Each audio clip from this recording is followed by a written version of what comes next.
So yesterday we talked about Tom Steyer getting into the race. I mean,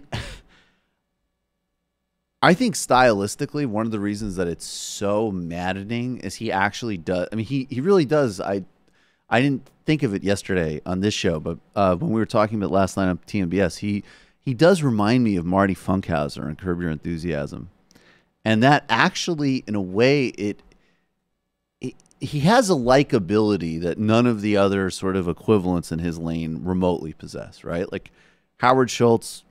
Delusional, oligarch, unlikable, nothing positive to say for him.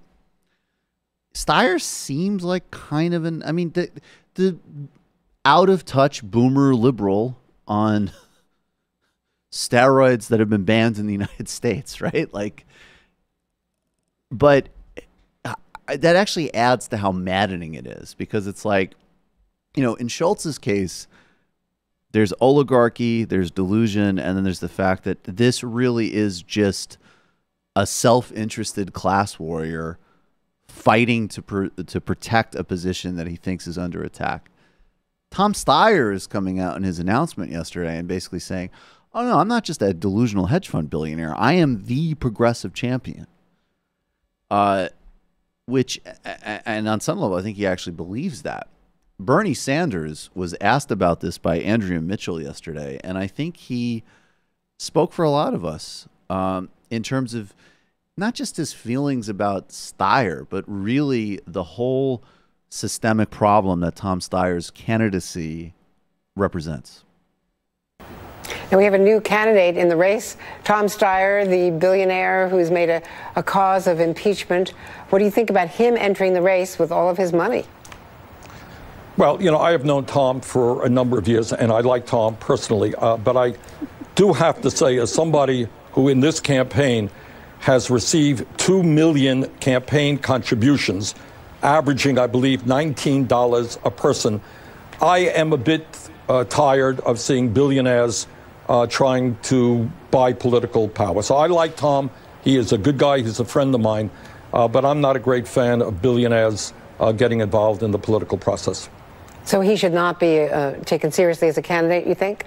No, I didn't say that. Look, if you are a billionaire by definition, you are taken seriously. But I think the American people understand that one of the great problems facing American society today is that we have a billionaire class which is getting richer and richer, while the working class of this country is struggling and, in fact, has been decimated over the last 45 years. And people are sick and tired of big money in politics. People want to overturn Citizens United. In my view, we've got to move to public funding of elections.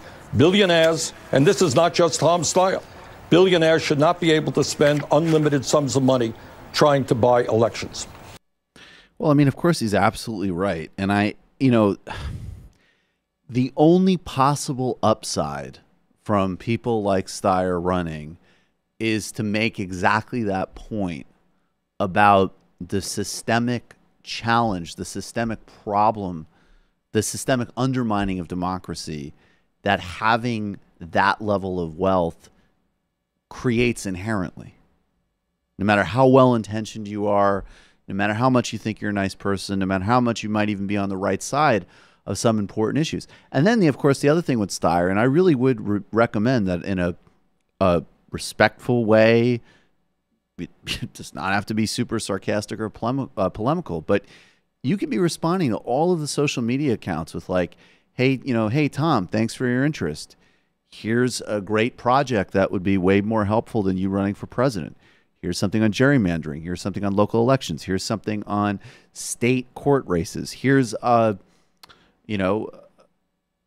initiative on the environment. Here's any number. I mean, we said it yesterday. The literally millions of ways in which you could benefit this country and this world instead of just a delusional narcissistic exclusion. And the bigger point, right, is like, well, no, he's a billionaire, so he will be taken seriously. And, that's a systemic problem. Nobody's going to just say, who is the New Jersey State Public School Teacher of the Year? I don't know. right? And nobody's saying we should find that person and they should run for president.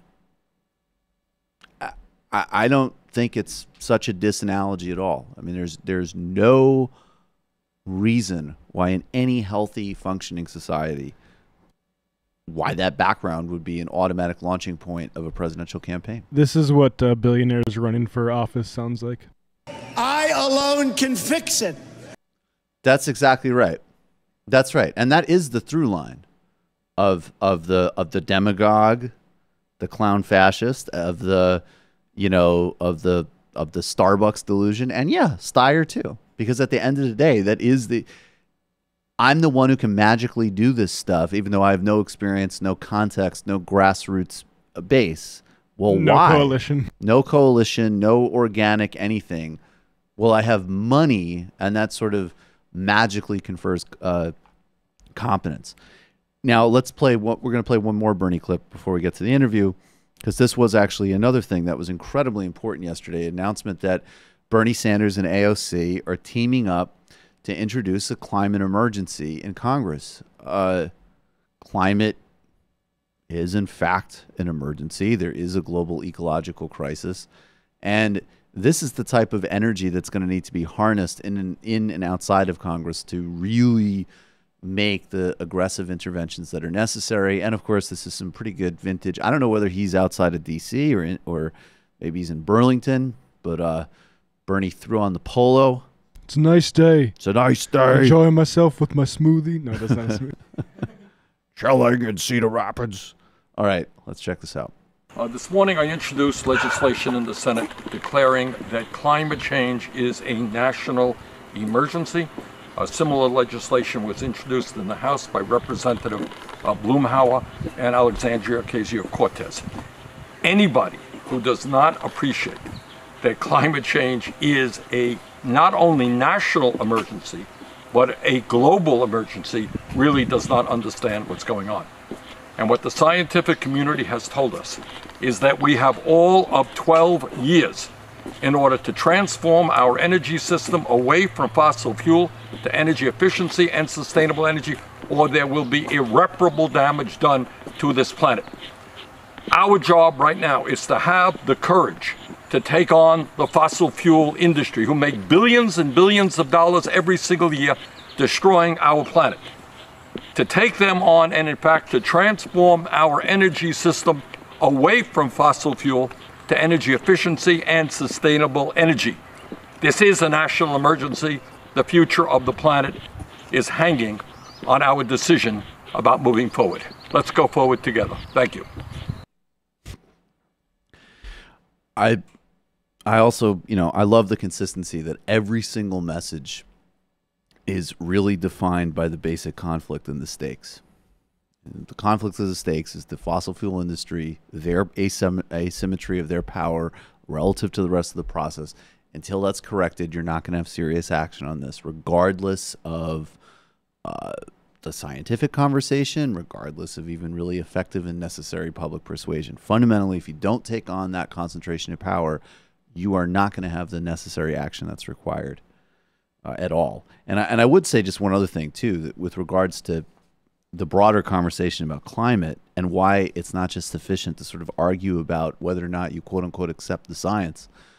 When the right wing accepts the science of this, their answers are going to be apartheid-like and authoritarian. So like, okay, yes, there's shrinking resources. There's already resource wars. We're going to have conflicts over water. Okay, let's make it another. Let's build a wall. Let's build a wall. Let's get money. Let's get essential resources to a narrow set of constituencies and people. It's fundamentally a political conflict, and that's how he's framing it. It is an emergency, and I love it. It's important.